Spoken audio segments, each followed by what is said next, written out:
নমস্কাৰ পুনৰ আহিছো দেখিলে যে ভোট চুৰি কৰি বিহাৰত কেনেকৈ বিজেপিয়ে নিৰ্বাচনটো জিকিলে আৰু অসমতো সেই একেই ফৰ্মুলা একেই পদ্ধতি ব্যৱহাৰ কৰি তেওঁলোকে অসমৰ বহু সিটত জিকাৰ কাৰণে যি পৰিকল্পনা কৰিলে আমি বিৰোধীয়ে কিন্তু যদি একত্ৰিত হৈ এই বিষয়টোত যুঁজিলোহেঁতেন তেওঁলোকে ইমানখিনি বেছি হাৰাশাস্তি আমাৰ মানুহক কৰিব নোৱাৰিলেহেঁতেন আমি ভাবি আছো যে বিৰোধী আমি শক্তিশালী সকলো বিৰোধী লগ লাগিলে হয়তো বিজেপিক প্ৰতিহত কৰিব পাৰিম এই কথাটো আমি ভাবি আছো কিন্তু এতিয়ালৈকে কিন্তু আমি বিৰোধীয়ে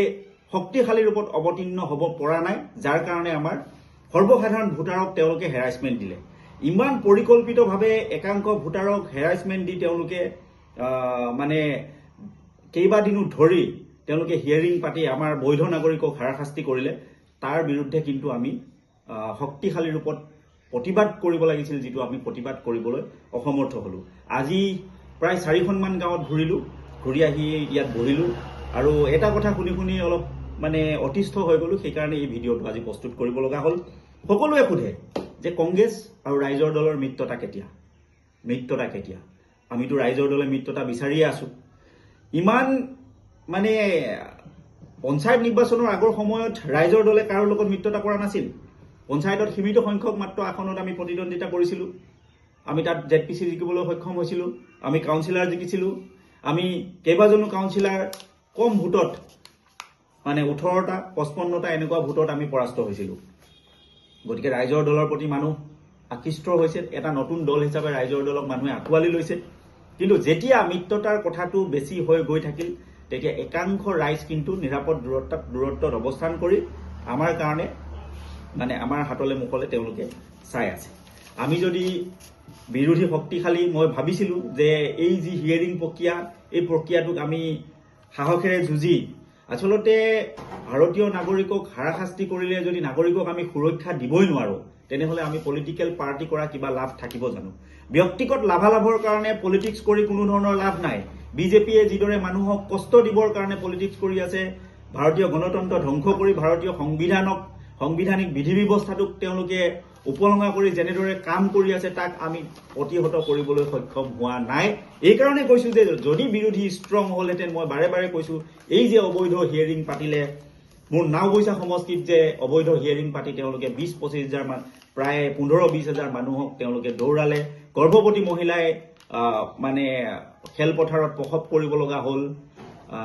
বুঢ়া বৃদ্ধ মানুহে ৰাতিপুৱা 6টা বজাৰ পৰা ৰাতি 8-9টা বজালৈকে শাৰী পাতিব লগা হ'ল দুগ্ধপান কৰাই থকা মহিলাই শ পুৰুষৰ মাজত সোমাই দুগ্ধপান কৰাব লগা হ'ল শালীনতা হানি হ'ল এই কামবিলাক কিন্তু আমি যদি শক্তিশালী হলোহেঁতেন বিৰোধী বিজেপিয়ে এই কামবোৰ কৰিব নোৱাৰিলেহেঁতেন যিমানবিলাক এআৰও আছে যিমানবিলাক এইআৰও আছে যিমানবিলাক বিএলও আছে এই সকলে পেছাৰত পৰি তেওঁলোকে বহু অনৈতিক কাৰ্য কৰিবৰ কাৰণে তেওঁলোক মানে বাধ্য হ'ল যিহেতু এছআৰৰ গাইডলাইন এখন এছআৰৰ গাইডলাইন মোৰ হাতত আছে এই এছআৰৰ গাইডলাইন অনুসৰি আপোনাৰ দফা 11 নম্বৰ সেকশনৰ দফা 3.2 নম্বৰ দফাটোত লিখা আছে যে no bulk application shall be received মানে মই অসমীয়াতে কৈ দিওঁ যে একেলগে বহু এপ্লিকেশন ৰিচিভ কৰিব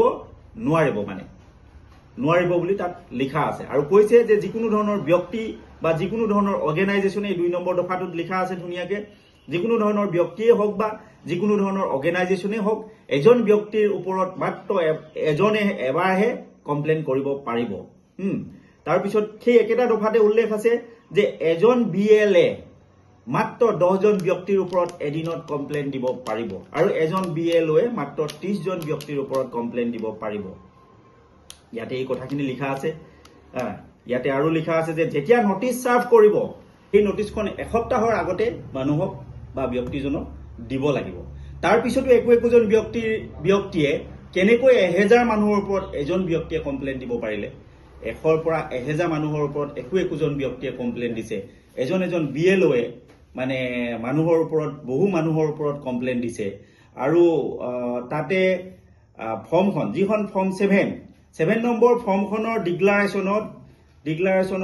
7 নম্বৰ ফৰ্মখনৰ যিখন ডিক্লাৰেশ্যনত লিখা আছে যে মই অসমীয়াতে কৈ দিছো ইয়াত সন্নিবিষ্ট কৰা সকলোবিলাক তথ্য মোৰ স্বজ্ঞানেৰে আৰু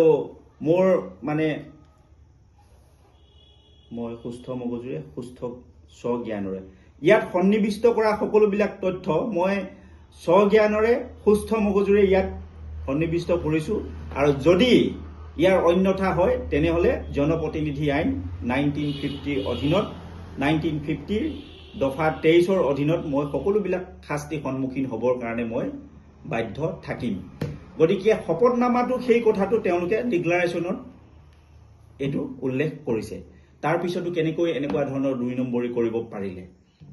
মই সিদিনা দেখিলোঁ যে যেতিয়া ষ্টেট ইলেকশ্যন কমিশ্যনৰ মানে অবজাৰ্ভাৰ আহিছিল, সেই অবজাৰ্ভাৰ ডাঙৰীয়াই সৰ্বদলীয় এখন সভা পাতিছিল। সেই সৰ্বদলীয় সভাখনত দেখিলোঁ যে AJPও আছিল, আপো আছিল, কংগ্ৰেছো আছিল, BJPও আছিল, AJPও আছিল, প্ৰায়বিলাক দলৰ নেতৃত্ব তাত আছিল। আৰু মই আচৰিত পালোঁ যে এটা দলৰো কোনো ধৰণৰ এই SRৰ যি হিয়াৰিং, এই হিয়াৰিঙক লৈ কোনো ধৰণৰ আপত্তি নাছিল। আপৰ এগৰাকী বাইদেউ আহিছিল, বাইদেউগৰাকীয়ে এটা মাত্ৰ বিষয় জানিব বিচাৰিছিলে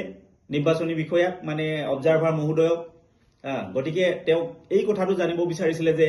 এগৰাকী অংগনবাদী কৰ্মীয়ে BLA কাম কৰিব পাৰে নে নোৱাৰিব, তেওঁ জানিব লগা সেইটোৱে আছিল। কিন্তু তাৰ বাহিৰে ইণ্ডিয়ান নেশ্যনেল কংগ্ৰেছ বা কংগ্ৰেছ পাৰ্টি, BJP পাৰ্টিটো নাথাকেই, মানে বাকী কোনো পাৰ্টিৰে একো জানিব লগা নাছিল। তাত গৈ আমি ৰাইজৰ দলৰ আমাৰ জিলা সমিতি লগত আমি তাত উপস্থিত থাকি আমি গোটেই কথাবিলাক পুংখানুপুংখকৈ তেওঁক অৱগত কৰিছিলোঁ। কৰাৰ পিছত লখিমপুৰ জিলা প্ৰশাসনে পিছদিনা লখিমপুৰ নিৰ্বাচনী বিষয়াই নিজৰ গা বচাবৰ কাৰণে এখন নটিচ চাৰ্ভ কৰিছিলে যে যিসকল ব্যক্তিয়ে মিছা অভিযোগ দিছে ভাৰতীয় জনপ্ৰতিনিধি আইনৰ 1950ৰ 23 নম্বৰ দফা অনুসৰি তেওঁৰ ওপৰত স্বমত কেছ লোৱা হ'ব আৰু তেওঁৰ ওপৰত মানে গোচৰ মানে চলাব। এই কথাটো তেওঁলোকে গা বচাবৰ কাৰণে লাষ্টৰ দিনা, শেষৰ দিনা এই নটিচখন চাৰ্ভ মানে উলিয়াই দিছিলে, এখন মানে ৱাৰ্ণিং দিছিলে, মানে সাৱধান কৰি এখন পত্ৰ দিছিলে যে ইও এটা মানে তেওঁলোকৰ এটা ষড়যন্ত্ৰৰে অংশ। গতিকে আমি বিৰোধীয়ে সময় থাকোঁতে একত্ৰিত হৈ একেলগে যুঁজিব লাগিব। আৰু যদি মিত্ৰতাটো দেৰি হৈ গৈ থাকে তেনেহ'লে মিত্ৰতা কৰা নকৰা একেটাই কথা হ'ব। যদি বেলেগ মানে স্বৈৰাচাৰী BJPক মানুহৰ মূল্য বৃদ্ধিৰে মানুহৰ ৰাজহাড় ভাঙি দিয়া এই BJP, কবিতা লিখিলেই আমাৰ যুৱ প্ৰজন্মৰ যুৱকসকলক, যুৱতীসকলক জেলত ভৰাই দিয়া BJP, মানুহ গণতান্ত্ৰিক বিধি ব্যৱস্থা ধ্বংস কৰি দিব বিচৰা BJP, ভাৰতীয় সংবিধানক মানি নোলোৱা সংবিধান বিৰোধী কথা কোৱা BJPক, আৰু বিশেষকৈ হিমন্ত বিশ্ব শৰ্মা ডাঙৰীয়া যি সংবিধানত শপত লৈ ভাৰতৰ অখণ্ডতা ৰক্ষা কৰাৰ কথা শপত লৈছিলে, যি অসমৰ অখণ্ডতা ৰক্ষা কৰাৰ শপত লৈছিলে, সেই মানে মুখ্যমন্ত্ৰী হিমন্ত বিশ্ব শৰ্মা ডাঙৰীয়া যি কৈ থাকে যে নামনিৰ মানুহ উজনিলৈ নাযাব, কিয় উজনিলৈ যাব লাগে, মিয়াক কষ্ট দিমেই, এনেকুৱা ধৰণৰ কথা যে কৈ থাকে, সংবিধান বিৰোধী কথা কৈ থাকে, দেশৰ অখণ্ডতাক নষ্ট কৰিব পৰা কথা কৈ থকা মুখ্যমন্ত্ৰীক ইয়াৰ পৰা খেদিবৰ কাৰণে দেশত জাত পাতৰ ৰাজনীতি কৰি আমাৰ ভাৰতীয় সংবিধানখন ধ্বংস কৰি দিব বিচৰা এই BJP চৰকাৰৰ যি মুখ্যমন্ত্ৰী, এই মুখ্যমন্ত্ৰীক খেদিবৰ কাৰণে আপোনালোকে যদি বিচাৰে তেনেহ'লে খুব সোনকালে একত্ৰিত হোৱাটো বাঞ্ছনীয়। নাওবৈচা সমষ্টিত আমি অকলে খেলিও জিকিম। কথা হ'ল কি যে অকল নাওবৈচা সমষ্টিটো জিকিলেই নহ'ব, অসমৰ প্ৰায়বিলাক সমষ্টিত জিকি যাতে আমি বিৰোধীয়ে এখন সুস্থিৰ চৰকাৰ কৰিব পাৰোঁ তাৰ কাৰণে আমি কাম কৰি আছোঁ। গতিকে সকলো পক্ষই নিজৰ ব্যক্তিগত স্বাৰ্থ পৰিহাৰ কৰি যাতে ৰাইজৰ দুখ দুৰ্দশাৰ প্ৰতি লক্ষ্য ৰাখি, ৰাইজক যি কষ্ট দি আছে এই কষ্টৰ প্ৰতি লক্ষ্য ৰাখি যাতে আপোনালোকে খুব শীঘ্ৰে মিত্ৰতাৰ দিশে আগবাঢ়ে তাৰ কাৰণে মই অনুৰোধ জনাম। আৰু সকলোকে খুব দ্ৰুতভাৱে এই বিষয়টো সমাধান কৰিব বুলি আশা ৰাখিছোঁ। ধন্যবাদ। জয় অসম।